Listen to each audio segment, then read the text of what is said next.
मौजूदा पार्षद बेचारे क्या चर्चा करेंगे, वो खुद तनख्वाह पे हैं, तो वो तो पब्लिक को मिलते ही नहीं है। उनको तो एक्स काउंसलर ने अडॉप्ट किया हुआ है, सैलरी पे रखा हुआ है। इस वार्ड में ऐसे काम किया कि दूसरे का क्रेडिट कार्ड उनकी जेब में है, दबा के शॉपिंग करते हैं, बिल दूसरा भरता है। तुम्हें करंट से मासूम की मौत, 2 भाई झुलसे, मासूम की जान पर भारी पड़ा बिजली चोरी। अपना पर्सनल लेवल का विकास तो उन्होंने इंडिया, राजस्थान, गोवा, मद्रास, अमेरिका तक कर लिया एक्स काउंसलर ने। नमस्कार दोस्तों, मैं आपका दोस्त और होस्ट ललित गुलिया। आज हम आ गए हैं खानपुर वार्ड में। हमारे साथ मौजूद हैं श्री ओम प्रकाश चौधरी जी, जो कांग्रेस के नेता हैं। आज हम उनसे बात करेंगे कि वार्ड में कितने हद तक मौजूदा निगम पार्षद ने कार्य किए हैं और कितने नहीं। नमस्कार सर। नमस्ते। कैसे हो सर? बहुत बढ़िया, आप बताइए। सर, आपके बारे में काफ़ी अच्छा सुना है, थोड़ा सा आप भी थोड़ा इंट्रोडक्शन दे दीजिए अपने बारे में।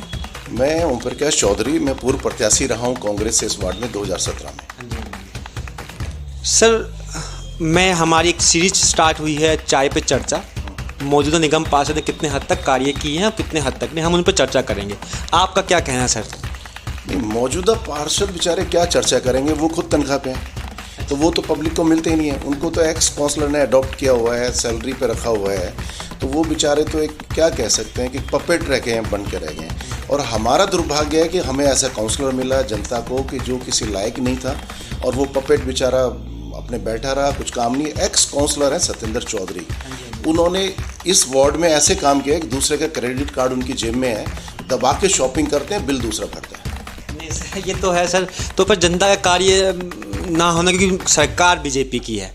अब तीनों वार्ड ले ली, देवरी विधानसभा के तीनों चारों वार्डों में बीजेपी ही सरकार है, तब भी कार्य नहीं होते हैं सर। नहीं, कराना नहीं चाहते ना। देखो, वो काम की आपकी प्रायोरिटी क्या है। अगर आपको अपना घर भरना है, आपको अपना पैसा कमाना है, तो आप सुबह से शाम तक उस पर फोकस करते हैं। अगर आपका फोकस वार्ड की सफाई पे है तो आप कराएंगे।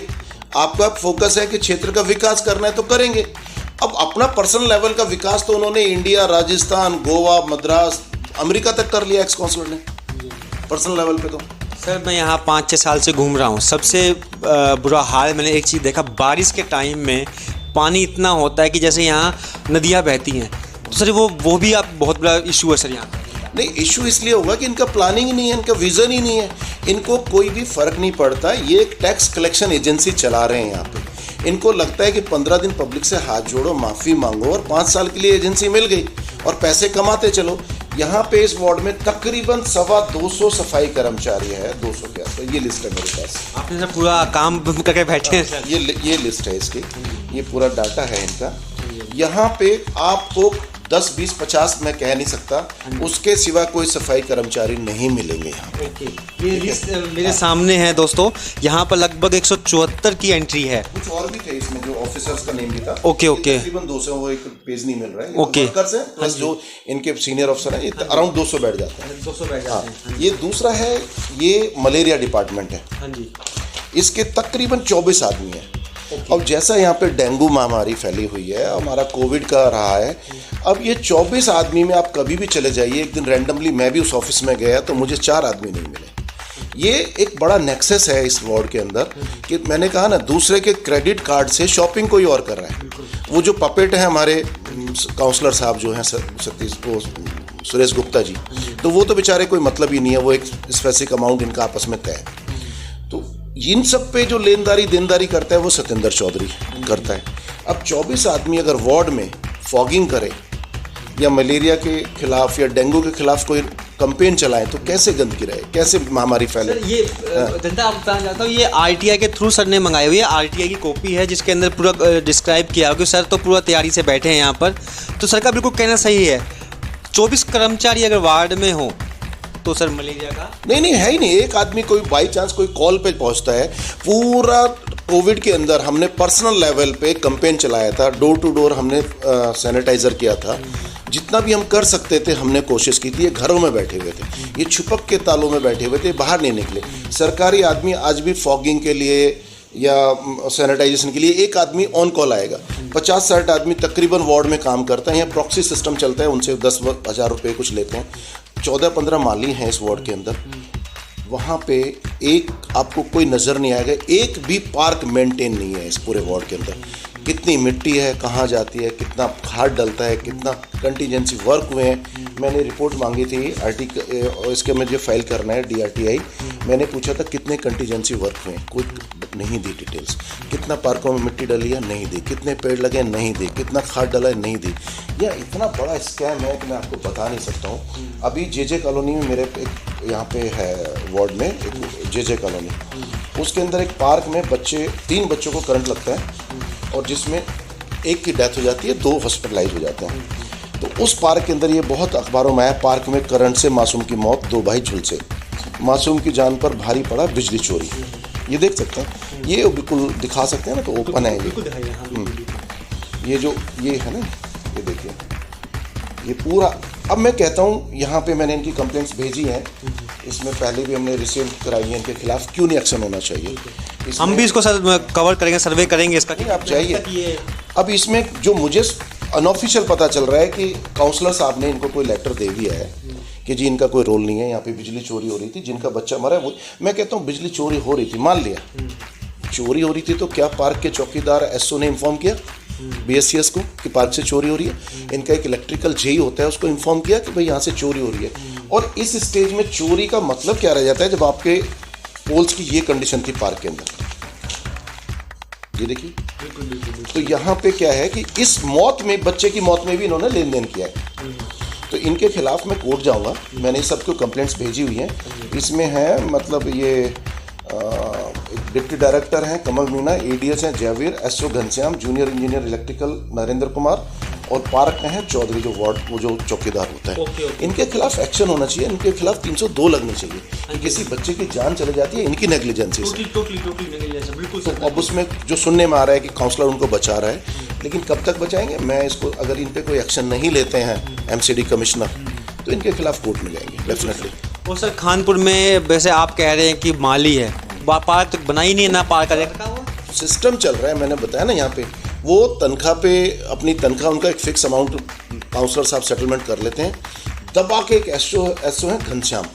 अब इनका मैंने पूछा है, पहली RTI में इन्होंने मेरे को जवाब नहीं दिया है, मैं अभी इनकी पूरी डिटेल निकालने वाला हूँ कि कितना इन्होंने काम किया है, कंटीजेंसी वर्क यहाँ पे मेरे यहाँ पे किया है। सर मुझे पता है इनके जो फ्रॉड्स हैं, एक भी पार्क, सारे पार्कों में कब्जे हो रखे हैं, किसी में पेड़ नहीं लगा हुआ है, किसी में मिट्टी नहीं है, किसी में घास नहीं है, कोई कुछ भी मेंटेन नहीं है।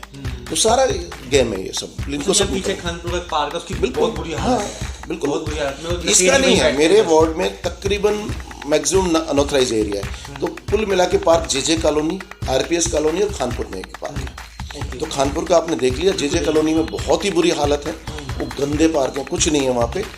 RPS कॉलोनी का वो RWA खुद मेंटेन करती है, खुद वो ड्राइव कराते हैं, तो 1-2 पार्क में भी थोड़ा बहुत मेंटेन है, वो भी थोड़े बहुत। तो मतलब पूरी सैलरी नहीं, वो सब एक सिस्टम बना हुआ है, एक फिक्स अमाउंट देते हैं, उसके बाद वो आते ही नहीं है। और जो माली आते हैं तो वो इनके पर्सनल काम करते हैं, दिवाली पे इनके घरों में फूल लगा रहे होंगे। यहाँ पे क्या चल रहा है, तकरीबन आप जाके कभी पता करो, एक्स काउंसलर के घर में 8-10 आदमी, कोई सफाई कर्मचारी लगा हुआ है, कोई उनकी कार को साफ कर रहा है, कोई उनके ऑफिस में पानी पिला रहा है। मलेरिया का डिपार्टमेंट का स्टाफ काउंसलर के ऑफिस में पानी पिलाता हुआ मिलेगा।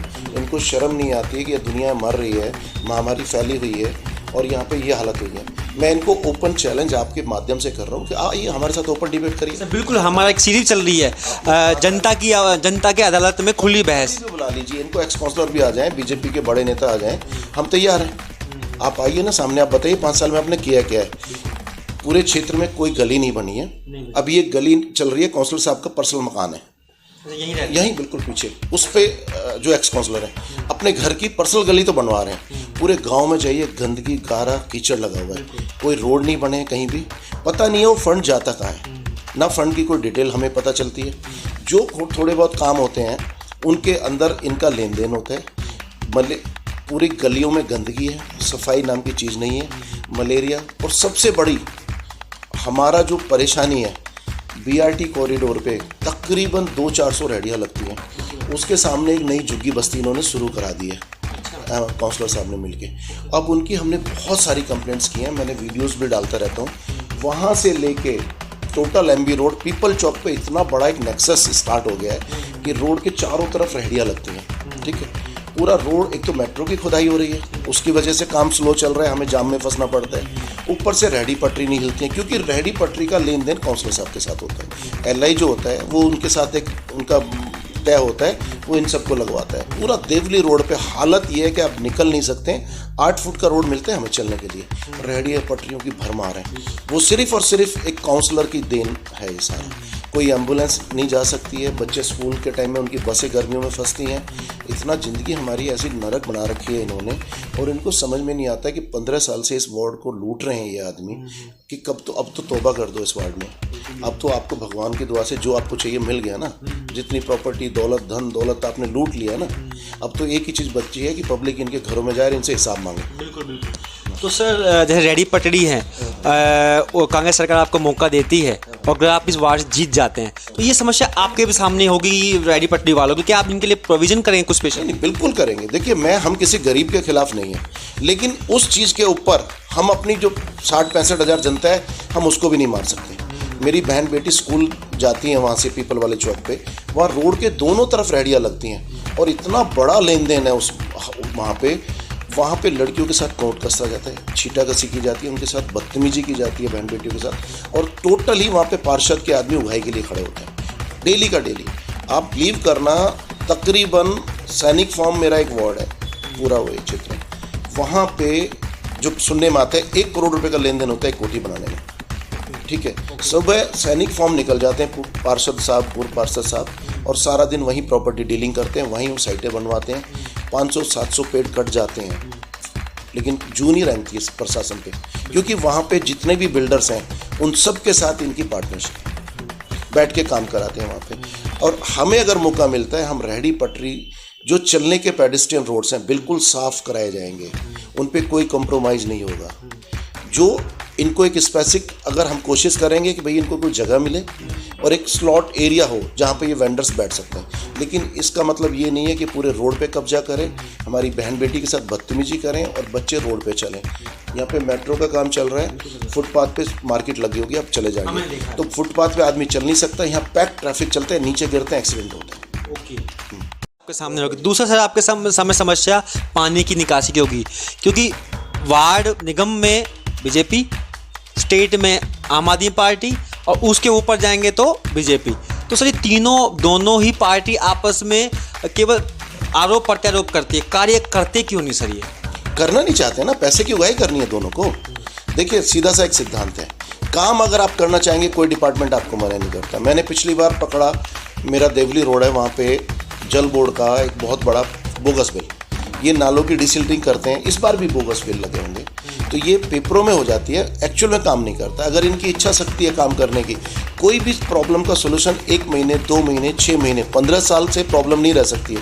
वो एक, हमें लाखों रुपए का लोगों को सामान ख़राब होता है, दुकानों में पानी जाता है, एक जैसे बारिश होगी हम हाईजैक हो जाते हैं, रोड बंद हो जाते हैं, लोग चल नहीं सकते, तो शर्म नहीं आती। एमपी साहब भी यहाँ से निकलते हैं, एमएलए भी यहाँ से निकलता है, काउंसलर यहीं रहता है, लेकिन इनकी इच्छा शक्ति नहीं है, करना नहीं चाहते, इनके पास कोई विज़न नहीं है, कोई प्लानिंग नहीं है, कुछ भी नहीं है। एक चीज़ और हमें बड़ा तोहफा मिलने वाला है, दिल्ली सरकार की बड़ी अच्छी पॉलिसीज़ रही हैं, दबा के कुछ करें ना करें, लेकिन ठेके बांट दिए इन्होंने। ये मेरा गांव है, एमबी रोड पे ऑलरेडी बहुत जाम रहता है, यहीं पे पीछे एक सरकारी, वो क्या कहते हैं, ठेका आ रहा है प्राइवेट वाला, ओके, प्राइवेट ठेके दे दिए। बिल्कुल मेन रोड पे वैसे ही इतना जाम है। सर, सुप्रीम कोर्ट की गाइडलाइन है कि मेन एमवी जो रोड्स हैं, जो हाईवेज जिसे कहते हैं, उन पे ठेके नहीं होने चाहिए, फिर भी ऐसा क्यों हो रहा है सर? ये मुझे वो सुप्रीम कोर्ट वाला इम्प्लीमेंट यहाँ होता है नहीं होता है मुझे नहीं पता, लेकिन एमबी रोड पे ठेके की तैयारी होगी है, देवली रोड पे ठेके की तैयारी होगी है, और सारे वॉयलेशन किए जा रहे हैं उस ठेके के लिए। वहाँ पे एक इंस्टीट्यूट चलता है, सिलाई सेंटर है, उसको भी नेगलेक्ट किया जा रहा है, मंदिर है उसको भी नेगलेक्ट किया जाता है, क्योंकि इनको फ़र्क नहीं पड़ता चुने हुए आदमियों, इनका क्या लेन देन है ये जाने। अब जनता, यहाँ पे ऑलरेडी इतना ट्रैफिक जाम है, जब यहाँ दारू के ठेके खुलेंगे तो हालत क्या होगी? तो इस पे तो ध्यान दे नहीं रही है दोनों, ना तो कांग्रेस, ये बीजेपी दे पा रही है, ना आम आदमी दे रही है, लेकिन जनता की ज़िंदगी को बड़ा ऐसा नरकीय जीवन बनाने पे तुले हुए हैं दोनों। सर, अभी मैंने देखा, अभी रास्ते में आते हुए पोस्टर भी लगे, देखा कि झुग्गी सम्मान यात्रा निकाली है बीजेपी ने, आप उसके बारे में क्या कहेंगे? नहीं, अब इनको पता है क्या है, इनको अपनी औकात पता चल रही है। जनता इतनी महंगाई से इनको मारने पीटने के लिए तैयार खड़ी हुई है। आपने देखा होगा बाई इलेक्शंस में इनका क्या हाल हो गया, पेट्रोल डीजल सब आउट ऑफ कंट्रोल हो गया, तेल 200 रुपये लीटर हो रहा है खाने वाला, हर हर एक चीज़ सब्जी में ये, अब इन्हें ये दोनों सरकारें ना, ये सिर्फ और सिर्फ दिखावे की, एडवर्टीजमेंट की और अपनी पीआर करने की सरकार है। करो मत दिखाओ ज़्यादा। तो ये एक मीडिया की देन है। मैं तो ऑनेस्टली कह रहा हूँ कि ये दोनों के दोनों मीडिया की देन है। तो इन्हें करना नहीं है, किसी का सम्मान नहीं करना है, इन्हें सिर्फ एक ड्रामे करने हैं, मीडिया को दिखाना है। और वो सम्मान यहाँ पे मेरे यहाँ बंजारा कैंप है, 7-8 हज़ार फ्लैट्स ऑलरेडी गोविंदपुरी में तैयार खड़े थे शीला जी के टाइम के। तकरीबन पूरी दिल्ली में 60,000 फ्लैट्स उस टाइम बन रहे थे, वो बन ही गए होंगे।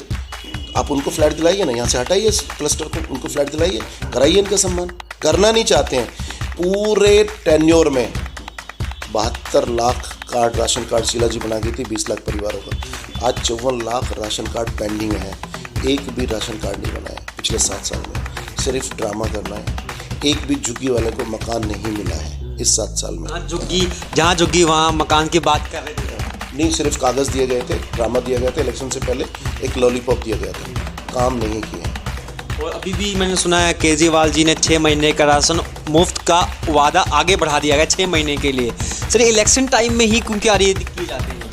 नहीं, काम आप करेंगे नहीं तो आपको क्या करेंगे? देखिए, ये भी एक सिंपल सी ब्राइब है ना। आप गरीबी हटाओ ना, आप रोजगार दो ना इनको। राशन दे के कब तक चलाएंगे इस देश को भाई? दिल्ली सरकार का 72,000 करोड़ का बजट है, नज़र नहीं आता? आप मुझे बताइए, 25 लाख करोड़ मोदी जी ले गए डीजल पेट्रोल से, और वो कहते हैं जी फ्री वैक्सीन। फ्री वैक्सीन मुझे बता दो, ये 100 करोड़ सिंगल डोज लगी है, सिंगल डोज 100 करोड़ है। और इन्होंने ढोल ऐसे पीट दिया, चाइना ने 203 करोड़ लगाए हैं, उन्होंने बूस्टर भी लगा दिए। तकरीबन 21-22% को डबल डोज लगा है, उसको नहीं दिखाते, 100 करोड़ अकाउंट को वो दिखाते हैं। उसमें भी मैं कह सकता हूँ कि 25% ने तो पेड़ लगाया है। हाँ। मेरे सारे बच्चे पेड़ लगा के आए हैं, ठीक है, तो 100 करोड़ इन्होंने तो नहीं लगाया ना। उसके बाद भी कुछ फेक डाटा भी एंट्री हुई है, मैंने फेसबुक पे देखा है। उन्होंने कहा जी मैंने डोज ही नहीं लगाई, मेरे को सर्टिफिकेट इशू हो गया, वो भी गेम हुआ है। 35,000 करोड़ आपने वैक्सीनेशन का बजट दिया था, 2 लाख करोड़ का कोविड बजट दिया था, 25 लाख करोड़ आप डीजल पेट्रोल से ले चुके हैं। कब तक मारेंगे जनता को? आपसे क्या करना चाहते हैं इस देश के साथ? महंगाई आपने ऐसी पहुंचा दी है कि गरीब आदमी 300 रुपये से नीचे सब्जी नहीं खरीद सकता है। आटा, चावल, चीनी, दाल, तेल, किसी भी चीज़ को तो देखो ना, महंगाई। सिलेंडर 1000 पार कर दिया आपने। वो झुग्गी में सिलेंडर बांटे जा रहे हैं, वापस कबाड़ में बिक रहे हैं ना। उनको जब आप अगर बांट रहे हो तो 12 महीने का रिफिल पैकेज दे दो ना आप। एक बार देने से मतलब नहीं होता ना। किसी को आप कार दे दो तो कार की औकात भी तो बनाओ ना आदमी की। आपने कार दे दी, कार में चलेगा नहीं ना वो। आप क्यों राशन बांट के इनको हैंडीकैप कर रहे हैं? आप रोज़गार दीजिए ना, दोनों सरकारें हैं। मोदी साहब भी बताए ना कितने रोज़गार दिए हैं, केजरीवाल साहब बताएं आपने कितना रोज़गार दिया। फ्री बांटने की उसमें क्यों लत में डाल रहे हैं इनको? तो सर जैसे अभी आप जनता के सामने आने वाले कुछ समय में 6-7 महीने 8 महीने बाद इलेक्शन आ रहे हैं, तो जनता के सामने आप क्या तो एमसीडी के वार्ड के अंदर जो एक मूलभूत जो काम कार्य आते हैं वो तो है ही, स्ट्रीट लाइट, साफ सफाई हो गई, पार्क का देख रखाव, सब कुछ हो गया। उसके अलावा आप जनता के बीच में ऐसे कुछ मुद्दे या कुछ आपके वादे होंगे जो शायद आप जनता को कहना चाहेंगे मेरे हमारे चैनल के माध्यम से? नहीं, देखो, मैं एक चीज़ मानना चाहता हूँ कि देखो, नगर निगम जो इलेक्शन है ना, ये पहली सीढ़ी है। आपकी सारी प्रॉब्लम का शुरुआत यहाँ से शुरू होती है, सोल्यूशन का। तो जो भी आदमी आप चुने ना, वो ऐसा चुने कि वो लायक हो कराने के। आप पार्टी पे पिछली बार मैं इलेक्शन लड़ रहा था, तो मैंने पब्लिक को एक बात बोला था कि भैया ये जो लड़ रहा है ये तो एक सेल राइड है, ये एक पपेट बन के रह जाएगा। पब्लिक ने माना नहीं, 5 साल उसको भुगता। जो आदमी खुद तनख्वाह पे है वो किसकी प्रॉब्लम कैसे सॉल्व कर सकता है? उसको एक नोटिस मिला था, वो हाउस में नहीं जाता है कभी। उसको एक लॉ है कि 3 मीटिंग अगर आप मिस करेंगे तो आपकी मेंबरशिप कैंसिल कर दी जाएगी। उनको नोटिस मिला 100 को, वो कभी मेंबर जाते ही नहीं थे तारल उसमें, हाउस में। फिर उन्होंने झूठा सच्चा एक मेडिकल लगाया और उसकी मेंबरशिप बचा ली। तो जो आदमी हाउस में नहीं बोल सकता है तो वो आपकी आवाज़ कैसे उठाए? जो आदमी खुद किसी एक्स काउंसिलर, अब सत्येंद्र चौधरी उसको लेके घूम रहे होते हैं, रात को भी घूमते हैं। उनका एक फोकस है कि मकान कहाँ बन रहे हैं, सैनिक फॉर्म में बिल्डिंगें कहाँ बन रही हैं, वो उनको प्रोटेक्ट करते हैं। वो बिल्डरों के जैसे रिप्रेजेंटेटिव नहीं होते हैं, वो बने हुए हैं। उनका काम ये होता है कि सुबह साइकिल से देखो मटेरियल कहाँ बना हुआ है, शाम को जाके उनको चेक करो कि वो होकर आए काम। दोपहर के बाद वो बिल्डरों के साथ सैनिक फॉर्म में बैठ जाते हैं ना, प्रॉपर्टी डीलिंग करते हैं। सर तो फिर आने वाले टाइम में आपके साथ सबसे बड़ी समस्या होगी रेहड़ी पटड़ी का और पानी की निकासी, ये आपके लिए बहुत बड़े मुद्दे रहेंगे आपके आने वाले टाइम में काम जीतने के बाद। हमारा साफ़ सफाई, क्योंकि यहाँ पे साफ़ सफाई जीरो है, कोई झाड़ू नहीं लगती है, कोई सैनिटाइजेशन वर्क नहीं होता है, रेहड़ी पटरी बुरा हाल है, गंदगी है, 4 पार्कें ख़राब हुई पड़ी हैं, स्ट्रीट लाइट्स का ये हाल है कि मैंने 2 महीने से मैं कंप्लेंट डाल रहा हूँ पार्लर, उस पर कार्रवाई नहीं होती। एक फ़ोन आता है क्योंकि जो वेंडर्स इन्होंने कंपनी ने डाले हुए हैं वो बिल उनका काउंसलर पास करते हैं। अगर मैं ओपन कर रहा हूँ यहाँ से कि आधी लाइटें काउंसलर के रिश्तेदारों के फार्म हाउसेज में लगी हैं, उनको किस कैपेसिटी में काउंसलर के घर पे दे देते हैं उन लाइटों को, वो अलॉट कर रहे हैं। इनका ऑडिट करा के देख लो, पता चल जाएगा कि इलाके में वो लाइटें हैं या बाहर लाइटें लगी हैं। जो लाइटें लगी हैं वो चलती नहीं है, ख़राब पड़ी हुई। सबसे बड़ा स्कैम है ये लाइटें। तो देखिए, आज की चर्चा हमारे साथ ओम प्रकाश जी थे। आने वाले समय में देखते हैं कि क्या भूमिका रहेगी निगम चुनाव में। सर, आपको कुछ और लास्ट में अंतिम में कुछ कहना हो सर आपको जनता के लिए? नहीं, मैं अगर मुझे मौका मिलता है, सबसे पहली मेरी प्रायोरिटी होगी ये जो पीएनबी बैंक पे ये जो गुंडा राज चल रहा है ना, ऑटो टैक और वो ग्रामीण सेवा, इस पे एक नेक्सस वहाँ पे खड़ा हुआ है। उसमें लोकल काउंसलर इन्वॉल्व हैं, कुछ लड़के इन्वॉल्व हैं, लोकल पुलिस इन्वॉल्व है। वहाँ पे उन्होंने इतना बुरा हाल किया हुआ है कि वो ना तो किसी की गाड़ी जाने देते हैं, 200 ऑटो चल रहे होते हैं। कुछ वहाँ पे ऐसे उठाई गिरे हैं वो जो पैसा कलेक्शन करते हैं पर डे का, ये बिल्कुल बंद कराया जाएगा। देवली रोड को जाम फ्री कराया जाएगा। जितनी भी वहाँ पे इंक्रोचमेंट हो रखी है, टोटल इंक्रोचमेंट हटाई जाएगी वहाँ से। पीपल चौक टोटल इंक्रोचमेंट हटाएंगे, बीआरटी पे हटाएंगे, एमबी रोड को जाम फ्री करेंगे और एक ऐसा पोर्टल देंगे। मैंने आज भी दिया हुआ है, मेरा एक ऑनलाइन सिस्टम है, मेरा फ़ोन देना वहाँ से। मैंने अभी भी एक वेबसाइट वहाँ पे लॉन्च की हुई है अपनी। मेरी वेबसाइट पे जाके जिसको जो भी परेशानी है वो लिख सकता है। ट्विटर पे है, इंस्टा है, फेसबुक है, व्हाट्सअप है, मैंने सारी चीज़ें डिस्प्ले की हुई है। किसी को ज़रूरत नहीं है कि वो मेरे पास जाए कि भैया हम तो कह रहे हैं कि आप देखो, आपका जो नेता है वो इस लेवल का होना चाहिए कि कोई भी जब समस्या हो तो वो आप उसके पास जाएं। ये नहीं है कि वो आपके पास जाए। जैसे ये मैं दिखा देता हूँ, मैंने ना ये अपनी सारी आईडी डाली हुई है। इसमें वेबसाइट भी है मेरी, इंस्टा भी है, टोटल है। कहीं भी कैसे भी, और एक ऐसा माहौल देंगे कि पब्लिक को हमारे पास नहीं आना है, अपने घर से हमें मैसेज दे और वो चीज़ें होंगी। ये डिसाइडेड है। 200 सफाई कर्मचारी काम करेंगे, कोशिश करेंगे वो और बढ़े। सफाई कर्मचारी काम करेंगे, मलेरिया वाले काम करेंगे। जो हमारा एक वर्क्स डिपार्टमेंट होता है उसके भी बहुत 15-22 के आसपास स्टाफ है, वो भी काम करेगा। तकरीबन ऐसे मिला के 400 आदमी का स्टाफ बैठता है यहाँ पे। लेकिन यहाँ पे तो एक ही चीज़ है, हमारे यहाँ एक टैगलाइन है कि हमारे घर आओगे तो क्या लाओगे, हम तुम्हारे घर आएंगे तो क्या खिलाओगे। सिर्फ ये चलता है और कुछ नहीं चलता है। टोटल यहाँ पे इस एमसीडी का स्टाफ सैलरी पे रहे, कोई काम नहीं करता है। प्रॉक्सी वो लगती है इनकी, और ना यहाँ पे बिलों में काम होते हैं। यहाँ पे बिल्स बनते हैं फर्जी। चारों तरफ जंगल राज है, चाहे वो कानून व्यवस्था पे देख लो, शराबें बिकती हैं, सट्टा चलते हैं।